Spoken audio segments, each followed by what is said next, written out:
चलिए इस वीडियो में हम बात करेंगे ईरान इजराइल अमेरिका के युद्ध की।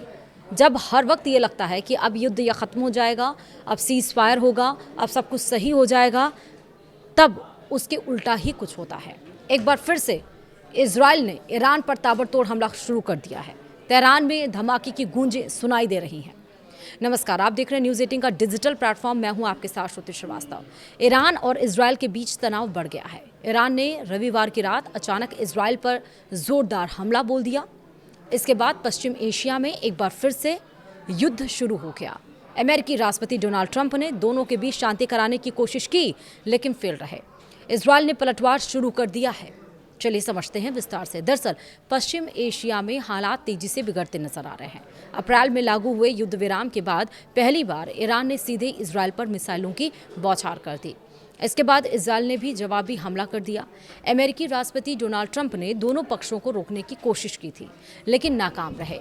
नेतन्याहू को उन्होंने फ़ोन किया था, लेकिन उनकी बात नहीं मानी। जवाबी हमले के बाद इस्फहान, तेहरान में जोरदार धमाकों की आवाज़ सुनाई दी। इजराइल के मुताबिक ईरान ने सोमवार को उसके कई इलाकों की तरफ मिसाइलें दागी। हाइफा और नाजरीत को निशाना बनाए जाने की खबर भी है। इजरायली सेना ने कहा है कि उसके रक्षा तंत्र ने खतरों को रोकने के लिए कार्रवाई की और मिसाइलों को इंटरसेप्ट किया। वहीं इजरायली रक्षा बल यानी कि IDF ने बताया कि देश के कई हिस्सों में सायरन बजाए गए और लोगों को सुरक्षित स्थानों में जाने के निर्देश दिए गए। शुरुआती रिपोर्ट्स में किसी बड़े नुकसान या हताहत की सूचना नहीं है।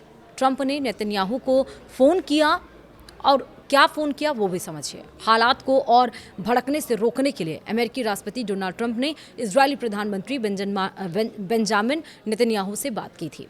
ट्रंप ने एक्सियोस से कहा, मैं अभी बीबी को फ़ोन कर रहा हूँ और कह रहा हूँ कि जवाबी हमला मत करो। दोनों अपना हमला कर चुके हैं। हमें एक और हमले की ज़रूरत नहीं है। उन्होंने कहा कि ईरानी हमलों में किसी को नुकसान नहीं पहुंचा। उम्मीद ये है कि इजराइल पलटवार नहीं करेगा। अगर बीबी फिर भी हमला करते हैं तो ये सिलसिला अगले 47 साल या फिर 3000 साल तक चलता रहेगा।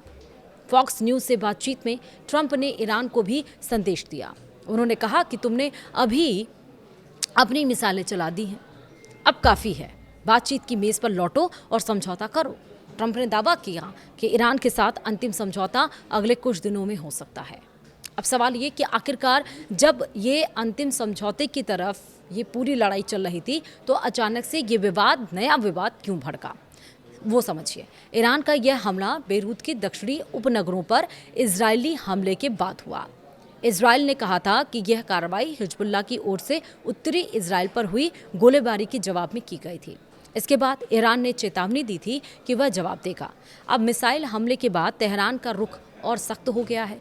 ईरान की सरकारी मीडिया के मुताबिक सैन्य अधिकारियों ने कहा है कि अगर इजराइल ने दक्षिणी लेबनान या बेरूत पर हमले जारी रखे तो उसे और ज़्यादा कुचल देने वाले हमलों का सामना करना पड़ेगा। ईरान की इस्लामिक रिवॉल्यूशनरी गार्ड कॉर्प्स ने दावा किया है कि उसके पास बड़ी संख्या में मिसाइलें तत्काल लॉन्च के लिए तैयार हैं और ज़रूरत पड़ने पर इजराइल के और ज़्यादा ठिकानों को निशाना बनाया जा सकता है। ईरान के सुप्रीम लीडर के वरिष्ठ सैन्य सलाहकार मोहसिन रिजाई ने कहा कि यह हमला युद्ध विराम उल्लंघन और लेबनान के खिलाफ कार्रवाई के खिलाफ चेतावनी है। उन्होंने ये भी कहा कि किसी भी नए कदम का जवाब पहले से ज़्यादा सख्ती से दिया जाएगा। अब इस युद्ध में क्या क्या अपडेट्स आए हैं वो फटाफट समझ लीजिए। इजराइल और ईरान के बीच चल रहे संघर्ष को लेकर अमेरिका के राष्ट्रपति डोनाल्ड ट्रंप ने प्रतिक्रिया देते हुए दोनों पक्षों से अपील की है कि वे एक दूसरे पर हमले बंद करें। उन्होंने अपने सोशल मीडिया अकाउंट से लिखा है कि इजराइल ईरान को शूटिंग तुरंत बंद कर देनी चाहिए। वहीं भारत पश्चिम एशिया में फिर से शुरू हुए हमले पर गहरा खेद व्यक्त करता है। ये घटनाक्रम अंतर्राष्ट्रीय समुदाय के लिए अत्यंत चिंता का विषय है, ये भारत कह रहा है। यह संघर्ष अब 100 दिनों से अधिक समय से जारी है और इससे भारी मानवीय पीड़ा उत्पन्न हुई है। इसके साथ ही इसका वैश्विक अर्थव्यवस्था और ऊर्जा आपूर्ति पर भी गंभीर प्रतिकूल प्रभाव पड़ा है।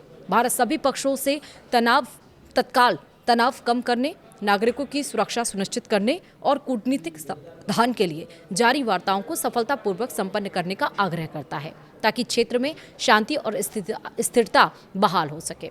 वहीं इजरायल ने दावा किया है कि उसकी वायुसेना ने सोमवार यानी कि 8 जून को ईरान के कई सैन्य ठिकानों पर बड़े पैमाने पर हवाई हमला किया। इजरायली सेना के मुताबिक इस अभियान में दर्जनों लड़ाकू विमानों ने हिस्सा लिया और यह कार्रवाई खुफिया एजेंसियों की जानकारी के आधार पर की गई।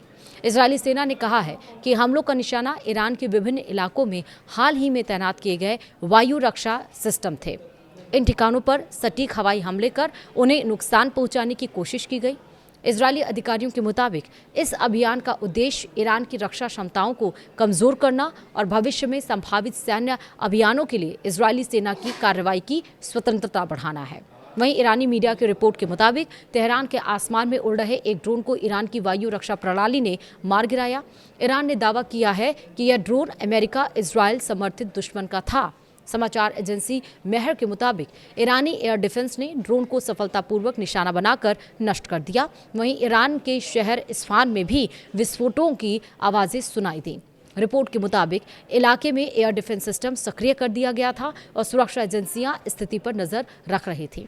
हालांकि ड्रोन के मलबे या किसी संभावित नुकसान के बारे में तत्काल कोई आधिकारिक जानकारी सामने नहीं आई है। वहीं ईरान की राजधानी तेहरान में एक बड़े धमाके की आवाज़ ज़रूर सुनाई थी, जबकि इजरायल और ईरान के बीच जवाबी हमलों का सिलसिला जारी है। ईरानी समाचार एजेंसी तस्नीम के मुताबिक धमाकों की कुछ आवाज़ें तेहरान में एयर डिफेंस सिस्टम के सक्रिय होने की वजह से भी हो सकती हैं। यह घटनाक्रम ऐसे समय सामने आया है जब इजरायल और ईरान दोनों एक दूसरे पर मिसाइल और हवाई हमले के दावे कर रहे हैं। वहीं ईरान के विदेश मंत्रालय के प्रवक्ता इस्माइल बघाई ने संयुक्त राष्ट्र की परमाणु निगरानी संस्था IAEA के महानिदेशक राफेल मारियानो ग्रोसी पर ईरान के खिलाफ पक्षपातपूर्ण रवैया अपनाने का आरोप लगाया है।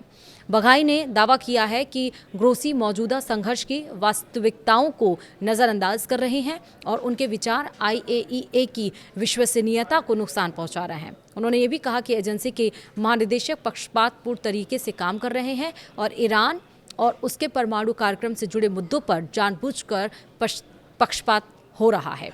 वहीं ईरान की इस्लामिक रिवॉल्यूशनरी गार्ड कॉर्प्स यानी कि IRGC ने दावा किया है कि उसने ईरान के पेट्रोकेमिकल संयुक्त पर हुए कथित अमेरिकी इजरायली हमले के जवाब में इजरायल के हाइफा शहर स्थित एक समान